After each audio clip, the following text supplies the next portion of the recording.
It's a moonless night in Virginia. 18 soldiers and a 4-horse wagon quietly make their way to a U.S. armory. By midnight, the group had quietly subdued the guards and were in control of 100,000 firearms. These men were not criminals, and their mission was far from ordinary. They were fighting for decency and humanity. Why then did 13 white and 5 black men go through the trouble of seizing a military armory in 1863? This is the story of the man who would elevate the abolitionist movement to the boiling point.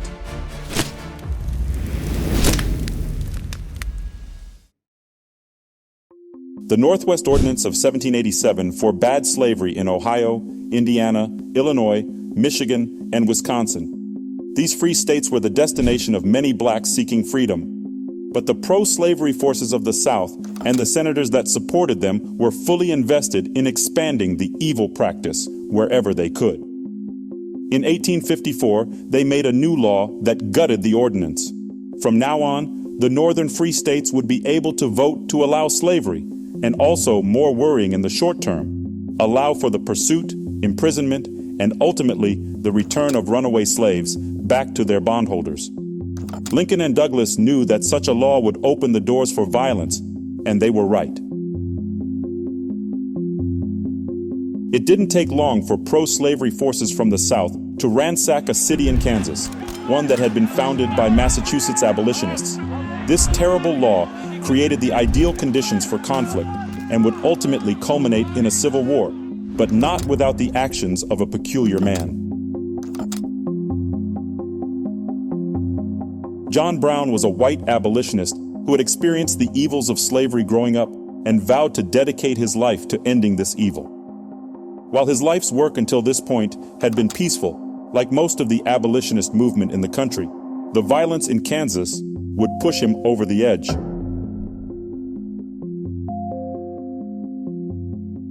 A few nights following the ransacking, he kidnapped 5 men associated with the pro-slavery violence and slashed them to death using broadswords. This night became known as the Pottawatomie Massacre and sent ripples through the country. To the slaveholders of the South, Brown and his militia were put on their map and became their worst nightmare. To the free man of the North, he was seen as a dangerous lawbreaker. Either way, he had become the one to usher in a new era in the movement and ultimately execute a daring plan to seize a U.S. armory. 1 decade earlier, Frederick Douglass was on a speaking tour in the northern states to promote his newspaper and met a unique man who shared his emancipation aspirations. However, his methods were not what Douglass expected. John Brown welcomed Frederick Douglass into his home and laid out the broad strategies to carry his master plan. He would build a small army of white men and freed slaves to forcibly free those still in bondage. Of those rescued, some would be led to the Underground Railroad to Canada, and the strongest and bravest would be offered to join Brown's army. Douglass had been a pacifist up until this point, but recent events made him more receptive to stronger measures. Even so, that night, he left the house without fully backing Brown's plan. In the following years, the 2 men would meet several times, Douglass working within the law through his newspaper, and Brown operating at the margins of it. Their fates would come clashing at an abandoned quarry a decade later. On August 1859, the 2 men had a secret meeting in Pennsylvania where Brown tried to convince Douglass to join in his raid.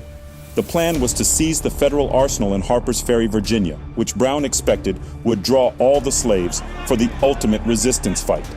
He intended to send a shockwave through the nation and build support for the abolitionist movement. "I want to free all the Negroes in this state," he would later say. Douglass was totally against it.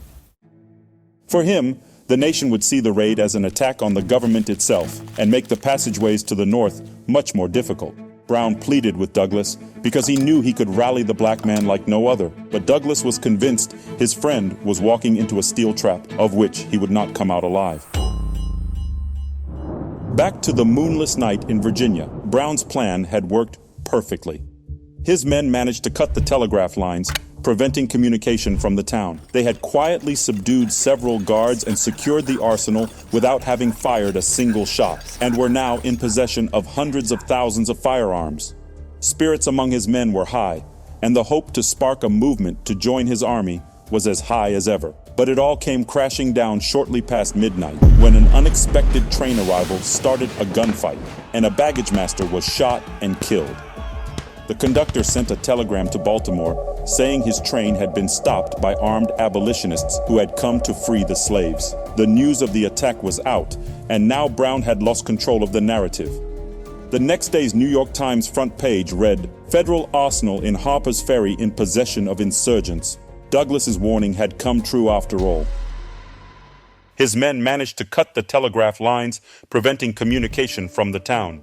They had quietly subdued several guards and secured the arsenal without having fired a single shot, and were now in possession of hundreds of thousands of firearms. But the siege was not over.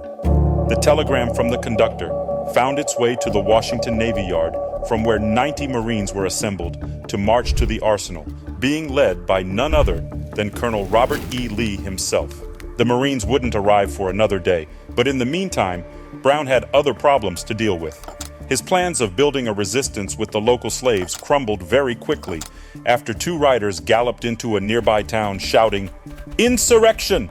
The word spread quickly, and farmers, slaves, and militiamen made their way to the arsenal not to support Brown, but to fight him. A gunfight had raged for hours when Captain Brown decided to bring his secret weapon. He had managed to kidnap Lewis Washington, a local farmer who was the great-grandnephew of George Washington. Brown's calculation was that such a known name would send a message about the righteousness of his cause. But when he attempted to send one of the men waving a white flag to negotiate a ceasefire, he was taken prisoner. The secret weapon had failed. Brown was forced to retreat to the engine room inside the arsenal. Douglas's prophecy of his friend being trapped had become true. The captain tried once again to negotiate a surrender, sending his son with a white flag. But this time, Watson Brown was shot in the gut, barely managing to crawl back. The gunfight was at a stalemate for hours, with most of Brown's men injured and holed up in the engine room. Then the Marines arrived. Colonel Lee had been under the impression that it was a large fighting force, but after assessing the situation, he commanded his men to take positions around the door and wave a truce flag. Up until this point, Captain Brown's identity as the mastermind of the attack had not been revealed. When he cracked the door open, Lee's second-in-command recognized the bearded man he had once met in Kansas and said, "Are you Pottawatomie Brown?" "Well, they do call me that sometimes." The Marine gave the ultimatum. Brown and his men were to surrender immediately. But the captain refused and instead asked for safe passage to Maryland in exchange for the hostage. His bargain was denied. Captain Brown made a last stand, shouting that he would rather leave by a bullet as on the gallows. Little he knew his wish would come true. The Marines positioned for a breach, and within seconds, Brown was down wounded, and what left of his men in custody. The 32-hour siege at Harper's Ferry was over. Brown sat bloodied and covered in grime. Opposite to him, his interrogators, Virginia's governor, Colonel Lee, and several congressmen. "What was the purpose of your raid?" the governor asked. "We came to free the slaves, and only that." Brown replied, "How do you justify your acts?" "I think, my friend, you are guilty of a great wrong against God and humanity, and would be perfectly right for anyone to interfere with you so far as to free those you willfully and wickedly hold in bondage." John Brown was convicted of murder, treason, and inciting a slave insurrection, and sentenced to death. In December 1859, he was hanged until dead. Although Brown's plans had not fully been achieved and no slaves had been freed, the events that led to his death pushed the national slavery conversation from anger to the realm of violence. John Brown became the meteor of the war that would spark 2 years later.